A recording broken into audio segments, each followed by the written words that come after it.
안녕하십니까. 지난 시간에 HTML의 기본 구성에 대해서 설명을 드렸고요.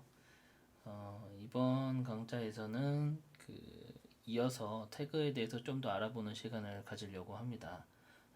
그 중에서도 이제 바디 태그에서 사용되는 이런 태그들에 대해서 알아보려고 합니다. 그 전에 이 태그 안에서 사용됐던 이 속성 값들에 대해서 간단하게 설명을 드리고 넘어가도록 하겠습니다. 자, 여기 이제 제가 HTML 태그가 이게 이제 시작되는 부분이라 그랬잖아요. 그래서 요거는 그냥 이해하려고 그러면 피곤합니다. 이해하려고 그러지 마시고 그냥 이거는 외우셔야 됩니다. 그냥 뭐 표준 안에 맞게 작성하는 거니까 그냥 규칙이다 생각하시면 될 것 같아요. 그래서 HTML 태그 안에서 이제 코드를 무조건 작성해야 되는 거고, 헤드 안에서는 기능들을 부여하고, 바디 안에서는 화면들을 제작한다. 이거는 그냥 외우셔야 됩니다. 그냥 암묵적인 규칙이니까 그 규칙을 지키시려고 노력을 하셔야 됩니다.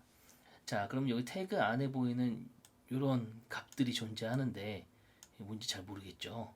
네, 이거는 이제 간단하게 설명을 드리면 이 랭은 랭귀지를 뜻하는 거고요. EN은 잉글리시입니다. 영어라는 얘기고요. 그 다음에 DIR은 정렬을 뜻합니다. 왼쪽에서부터 오른쪽으로 정렬을 하겠다라는 뜻입니다. 만약에 반대로 오른쪽부터 이쪽부터 글자가 화면이 흔들렸네요. 반대로 이쪽부터 이제 뭔가 출력을 해야 되겠다라고 하신다면은 RTL로 바꿔주시면 되는 거죠. 그러면 right to left 해가지고 오른쪽부터 정렬을 합니다. 자, 그래서 이 속성 값이 무조건 또 필요한 거냐?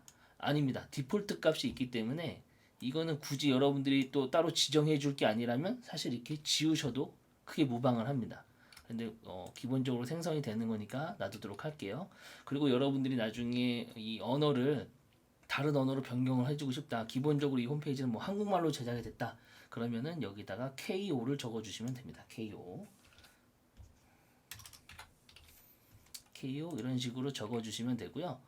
뭐 다른 언어도 지원하니까 그런 것들은 인터넷에 찾아보시면은 다 나와 있습니다. 그래서 그거 보시면서 참고하시면 될 것 같습니다. 여기 찻셋이라고 되어 있는 것은 언어셋이고요. 여기 UTF-8이라는 거는 유니코드를 뜻하는 거고, 문자로 인코딩 해주는 뭐 그런 코드다라고 생각을 하시면 될 것 같아요. 그래서 1바이트에서 4바이트까지 지원을 해주는 그런 언어셋인데, 뭐 굳이 이런 거 뭐 자세히 아실 필요는 없고, 그냥 간단하게 이해를 한다고 하면은 그냥 한국어 지원해주는 그런 기능을 부여하는 코드다 라고 생각을 하시면 될 것 같아요. 그래서 요 메타 태그라는 거는 꼭 이 언어셋에만 사용되는 건 아니고요. 다른 데서도 많이 사용을 합니다. 그래서 이 메타 태그 안에 이 속성 값을 이렇게 넣어줄 수가 있고, 그 속성이 적용이 되는 거죠. 그리고 속성 안에 있는 그 속성 값이 어떤 거냐에 따라서 달라지는 거죠. 마찬가지고 여기는 속성 값 이렇게 되어 있습니다. 그래서 속성을 어떤 속성으로 지원을 할 거고, 거기 안에 속성 값을 어떤 걸로 지원을 해주냐에 따라서 기능들이 달라질 수 있습니다. 그래서 이런 것들은 태그마다 이렇게 들어갈 수 있는 속성들이 다 존재하고 있어요. 그런데 그런 것들은 지금 미리 다 아실 필요는 없고요. 사용하시면서 차근차근히 알아가시면 됩니다. 그리고 속성 값을 넣어줄 때는 여기 보시면 알겠지만 꺽쇠와 꺽쇠 사이에 넣어주시는 거고, 그 다음에 이 띄어쓰기를 반드시 해주셔야 돼요. 만약에 이렇게 붙여 쓰잖아요. 그러면 HTML, LANG가 한꺼번에 들어가 있는 코드로 인식을 해요. 그래서 에러가 나기 때문에 반드시 이렇게 띄어쓰기를 넣어 주셔야 합니다. 그래야만 오류 없이 다 이렇게 코드가 진행이 되는 거고.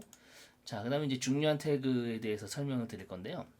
가장 우리가 알아두셔야 될 거 태그는 바로 div라는 태그입니다. div 치시고 엔터 치면 이렇게 태그가 생성이 되고요.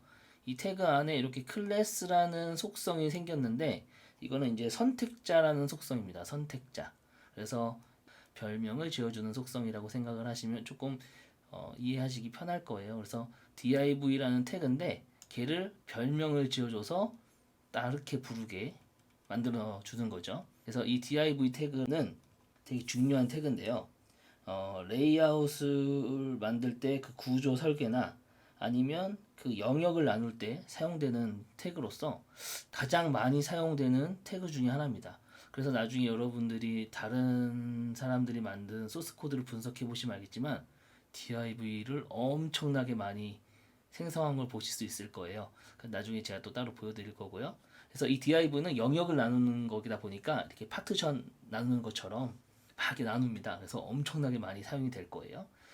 이렇게 되는 거고, 그 다음에 또 많이 사용되는 태그 중에 뭐 여러 태그들이 많이 있지만 간단하게 테스트를 해보기 위해서 h1이라는 태그를 한번 사용해 보도록 하겠습니다.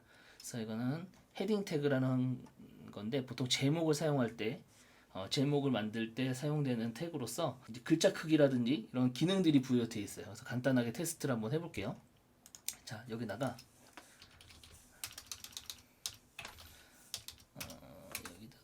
안녕하세요라고 이렇게 치고 복사해서 여기에다 또 한번 넣어보겠습니다.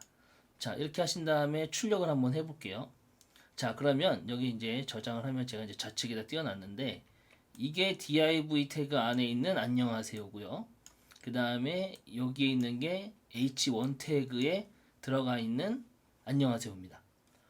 자, 똑같이 안녕하세요를 썼는데 얘는 글씨가 작고 얘는 글씨가 크면서 또 두꺼워졌어요. 그 이유는 이 div 태그는 말 그대로 영역을 나눌 때 사용되는 태그고요. 뭐 이 h1 태그도 영역을 만들 때 사용할 수는 있지만 기본적으로 이 태그는 제목을 아까 만들 때 사용된다고 했잖아요. 그래서 기본적으로 얘네들이 갖고 있는 성질이 있어요. 속성 값들이 기본적으로 포함되어 있는 거죠. 여기 눈에는 우리가 이렇게 안 보이지만 얘네들이 이런 속성감들을 막 갖고 있는 거예요. 그래서 글 제목을 쓸 때 사용되는 필요로 하는 그런 기능들이 담겨져 있는 거죠. 담겨져 있습니다. 그래서 이렇게 속성이 들어가 있는 태그가 존재하기도 하고요. 이렇게 영역을 나눌 때 사용하는 태그도 존재하고요. 그 다음에 뭐 텍스트를 쓸 때 쓰는 또 별도의 태그가 존재하고 이미지를 쓸 때 쓰는 태그 존재하고 뭐 이런 식으로 다 나눠져 있습니다. 그래서 이 태그들을 여러분들이 다 숙지하는 거는 뭐 150개 조금 넘게 태그들이 있긴 한데 다 아시는 것도 크게 어렵진 않지만 차근차근히 알아가시면 될 것 같습니다. 그래서 간단하게 태그에 사용하는 방법을 알려드렸고요.